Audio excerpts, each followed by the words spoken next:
Let's bring in Trump campaign senior advisor Jason Miller. Jason, good afternoon. I'm sure you heard that speech from Vice President Harris. Your reaction to that, what was delivered, what was said, and kind of maybe behind the scenes about the phone call that was received earlier this afternoon? Well, Brett, thank you very much for having me. And this is a tough speech to give. I mean, I can definitely feel for Kamala Harris and what she's going through. But there was a very positive conversation that Kamala Harris had with President Trump earlier today.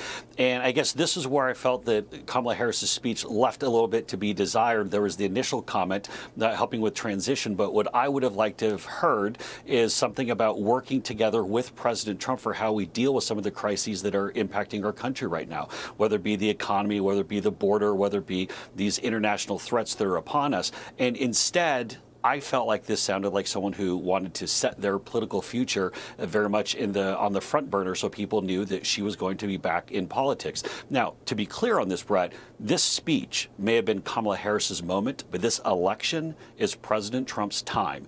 And what I mean by that is the fact that he won with this overwhelming mandate, the fact that he won the popular vote, 1 out of every 3 votes from Americans of color, 312 electoral votes. That is a mandate for change. And President Trump is going to step in and deliver, whether you're Republican or Democrat. And I wish that there had been more from Kamala Harris to say that she wanted to work with President Trump to accomplish that. But as we see already, that President Trump is restoring our standing on the international stage. America is respected again because of this election, and it's going to pay off for everyday Americans. So, Jason, we know that President Trump isn't one to really take days off, and I think most people would sort of bask in a little bit of the glory today, but give us a sense of what he is up to and what his first order of business is in terms of getting ready to take over again.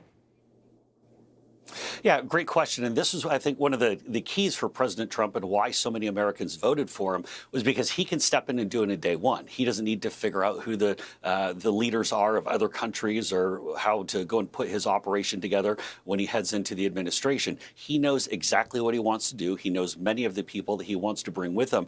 And some of these issues can't wait until he gets sworn in. You think about the crises that are happening. You referenced Iran just a moment ago. Obviously, we have what's happening at the southern border. There are different things that President Trump can do simply by being the president-elect. Obviously, he's making some phone calls, and these foreign leaders respect President Trump. America was not messed around with. There's a reason why we didn't have any new wars under President Trump. But people know inside the United States and around the world that President Trump is going to restore our strength on the global stage. And most importantly, right away, we talked about day one, what he's getting ready to do, secure the border and start fixing our economy. He can do that and put more money back in people's pockets, and people's lives can be changed immediately. That is a great thing.